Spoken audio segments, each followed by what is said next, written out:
Hey guys, Kodo Canis here. Welcome back to the Workbench. So in tutorial number 3, I'm going to talk about how to hook up one of these things to one of these. So this is the old Nano.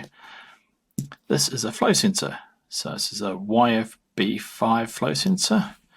Quite a meaty thing, decent solid body. But if you can see down there, yep, you see there's a little propeller in there, which spins as the water flows in. And every time it spins, there's a little magnet and Hall effect sensor in there which picks up and gives you a pulse every time the sensor spins. And that way you can figure out what the flow rate is. This is good for what's this? 1 to 30 liters per minute. So reasonable one. Arduino Nano and some hookup wires. And as you can see, it's fairly simple. Positive, ground, and signal. And you just get a pulse every time the signal clicks over. So here we have a breadboard, a Nano, and the page, and a bit of a bodge job here because I don't actually need that to plug into the Nano. Okay, I'll use one of my other Nanos where I've got the pins pointing up the other way. Red into red, green into black, ground, and then yellow into the signal. Right, that's plugged in. So ground to ground, red into 5 volts, which is there. Now for this one, we're going to be using interrupts. So I'll explain this in a minute, but this needs to be on a pin. So the signal needs to come to a pin that's got an interrupt. If you get our handy cheat sheet, you can see here that we have a white circle around the interrupt pins. So these are the pins which you can actually have interrupts driven into them. So there you go, not a white circle, sorry, a pinkish circle. So PD2 and PD3. So D2 and D3 can have interrupts into them. So let's try, well, we'll try our old favorite, PD2 into 0. So we plug that onto D2, which is over the side, D1, oh, there you go, D2, right beside ground. There we go, so that's just plugged in there. And if we have a look, we've got ground in there, D2 plugged in there. So, right, let's plug that in, get it connected up. And so here we are. Let's just upload a blank project to the Nano to make sure that we actually have connectivity and all that goodness. And we do. Excellent. So let's start off with the normal stuff. Let's put a serial in here and say let's again not 9600. So get a serial loop and then let's just say each time round what we wanted to keep track of is the count of pulses. So let's just print line the number of pulses we've got. And then let's just sleep 5 seconds and do another pulse. So let's say unsigned int 16 count equals 0. Verify that. What have I done wrong? Oh, yes, I did mean unsigned 16t. Basically, this is a type of an unsigned int. And that's what it tells you. Unsigned int. Verify. Yay! So if we run that, funny enough, what we should see, and hopefully serial monitor. There you go. Every 5 seconds, this should go another ping. Yeah, 5 seconds later, get another 0. So that'll just take every 5 seconds, giving me a 0. Now, we have the flow meter sending pulses into D2. Now, to measure them, we could either sit there monitoring ourselves manually for the pin to go high, then low, then high, then low. But realistically, the CPU does that for us. The actual chip has got something in there which will allow us to do things with these things called interrupts. So you can trigger it on a raising or lowering edge. So first off, we need a function. Oops. So let's just call this void pulse detected. And when we do a pulse detected, we'll just go, well, count. Add 1 to the count. So every time this function is called, the pulse will go up by 1. So nothing too groundbreaking there at the moment. And then what we need to say is, sorry, I'm just trying to put my notes down somewhere. There we go. Wrong piece of notes. Right, so what we now need to say is, let's attach an interrupt. So we attach an interrupt. And now if we remember, sensor interrupt is, we flick back to my workbench and look at the cheat sheet, it's interrupt 0 is attached to pin 2. So interrupt 0, and that there is a fancy way of saying, give me a name of a function. And then what we want is, do you want to go when it's raising or lowering? Let's do it when it's, let's do falling. Given the fact it's a square wave, it shouldn't really matter. So every time around there, we should detect and go up. And the other thing you do is any variable that you edit here and then read it outside a different loop, because these are potentially happening at the same time or close to it, just put volatile at the start. There's a whole bunch of reasons I'm not going to get into: memory, core, cache, utilization, all that sort of, not utilization, contention. Just put volatile in and that should hopefully make it a lot easier. So we upload it. Hopefully we'll clear that out. Clear output. That's 0, 0. Excuse a bit of white noise. I'm just going to blow into the flow sensor.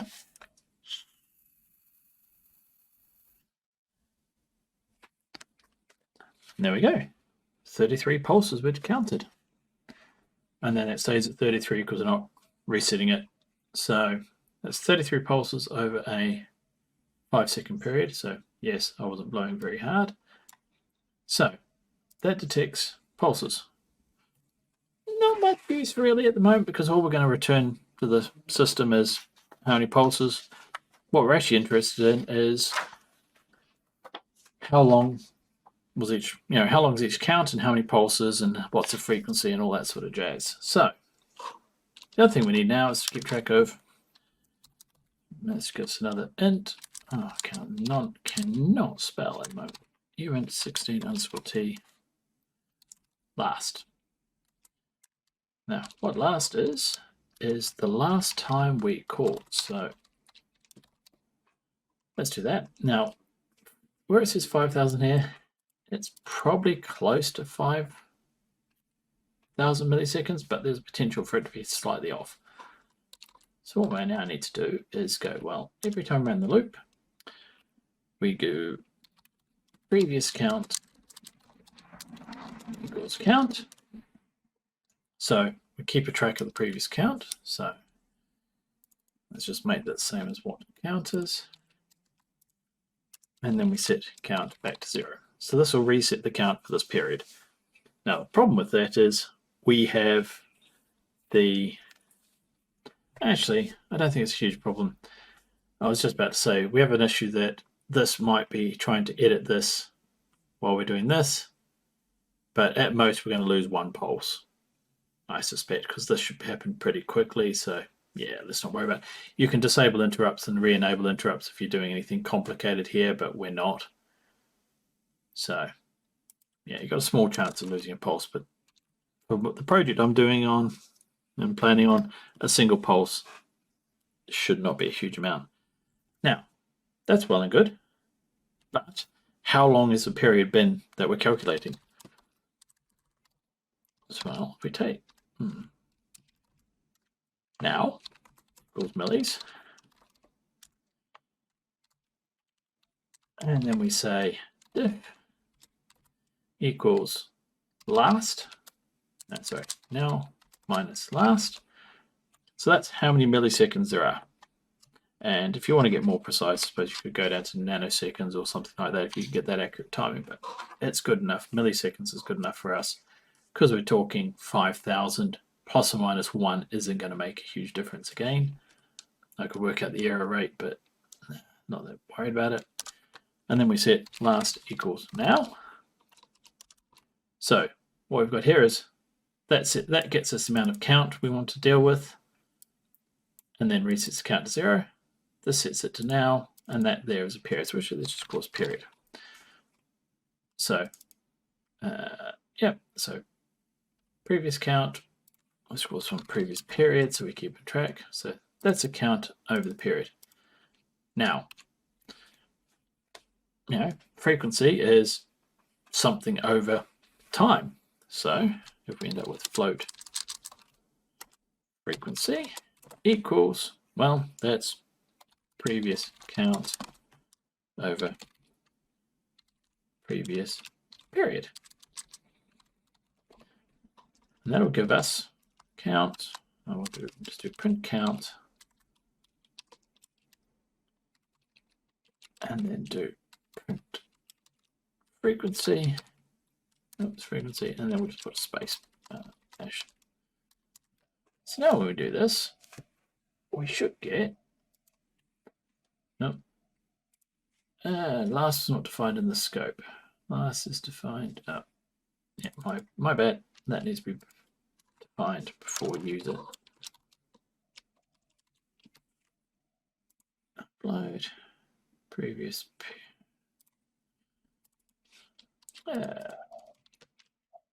Talking and typing at the same time is difficult.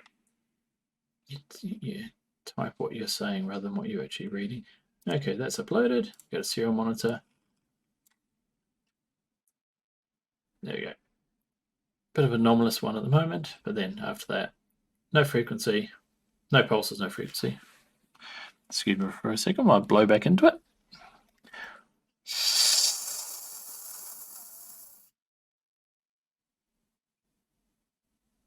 They're going to pick it up. No.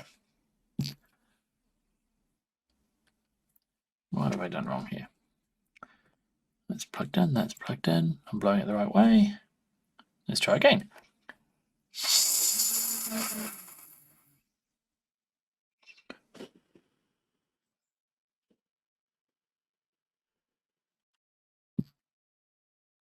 Okay, debug time. Why? What am I doing wrong?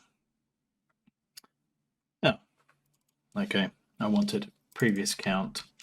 Let's just output all these information. Previous count, previous period. All right, let's try that one again.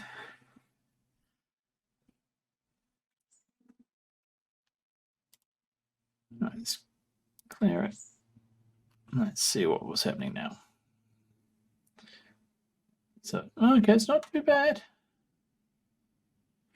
Let's try blowing it and see what happens.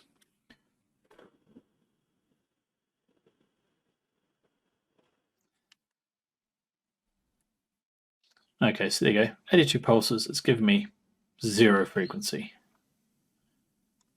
It's 82 divided by 5,000, which is, yeah, fairly small. So that explains the zeros. It's because that there is giving me a very, very small number. So, let's get back to the workbench for a second. So, one thing which, if you read up the information about the these flow sensors, is there is a correlation, funny enough, between the flow, which they call Q, it's a bit small, let's write it over there, Q, and the frequency. And basically, for this particular sensor, the frequency equals 6.6 Q. Well, we know frequency, We know 6.6, we don't need Q. So if you resolve that, Q equals frequency divided by 6.6. That's right. Frequency equals that. Move that over there, divide both sides by 6. Yeah, of course it is. Yep. So what we now need to do is we flip back to here. We know that the flow rate is equal to, and I know why that's going wrong, because that's an integer and that's an integer. I need to convert these to floats. So to convert by float, just multiply by 1.0. So that's a frequency. The flow rate is therefore the frequency divided by 6.6. Now if we dump that out as well, go there. Oh, don't print. And then the last digit we'll get is the flow rate, and that is in liters per minute. So let's upload that.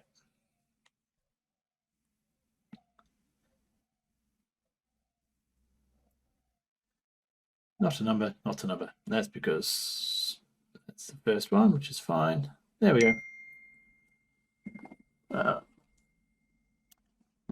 Right, so let's try blowing into that and see what happens.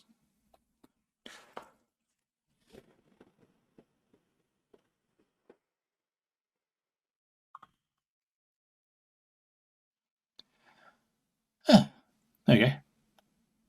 What's that? 0.2. I need to blow a lot harder. Yeah, 0.1 liters per minute. Yeah. So, yeah, we've got a reading 0.1 liters per minute, and so it's 339 pulses over 5 seconds. So if we switch back to our workbench, so I say 339 pulses over 5 seconds gives us, I need a calculator here, because I suppose it's almost 340, isn't it? Let's just do this right. Calculator, 339 divided by 5 gives us, so 67 pulses per second. And we know that the frequency is 6.6 times Q, therefore 67 divided by 6.6 gives us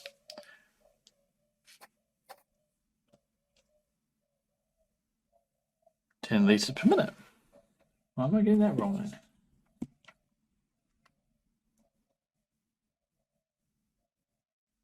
$339 divided by 5. I'm doing my maths completely wrong. 339 pulses over 5 seconds gives 67 pulses per second, or 67 hertz. 67 hertz divided by 6.6 gives us, yeah, roughly 10 liters per minute. Where's my maths wrong? Previous count divided by previous period gives me the frequency. Flow rate is frequency divided by 6.6. Yeah, that gave me 0.7 frequency. 339 divided by 5. There's my mistake. Spot the obvious error. That's in milliseconds. I need frequencies in seconds, which means I need to divide that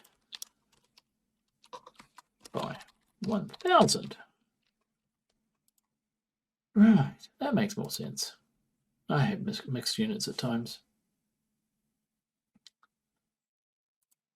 And we'll clear that. Right. Hopefully now. Right, excuse me, let's blow again. Try again.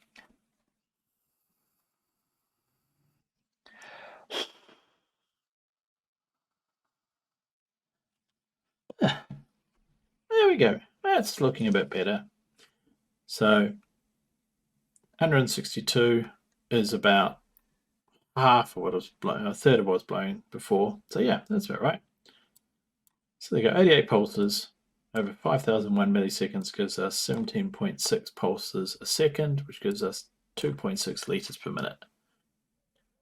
So once you figure out the units, and yeah, I really should have started calling these previous period in millis, and that should be frequencies in seconds. So yeah, so that was 1,000 times too big.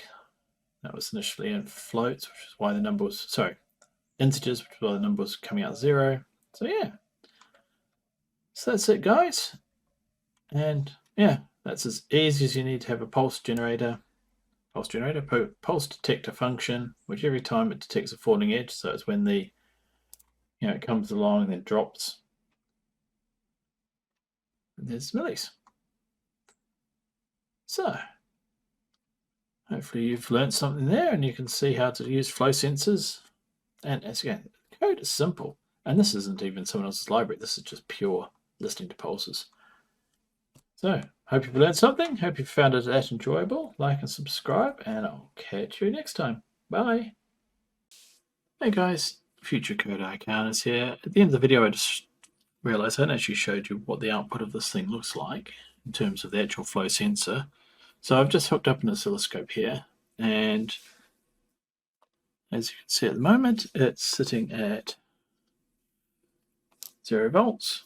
And if I blow into it, you'll see that the number of pulses you'll see on the screen changes as I blow harder and softer. So let's give that a go.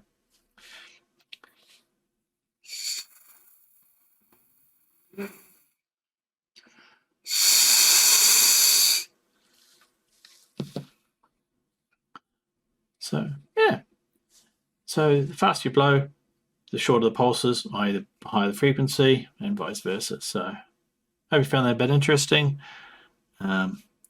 And yeah, so all we're doing is we're just counting the number of times that pulse goes from 5 volts to 0, 5 volts to 0. So hope you found that interesting, guys. Catch you later. Bye.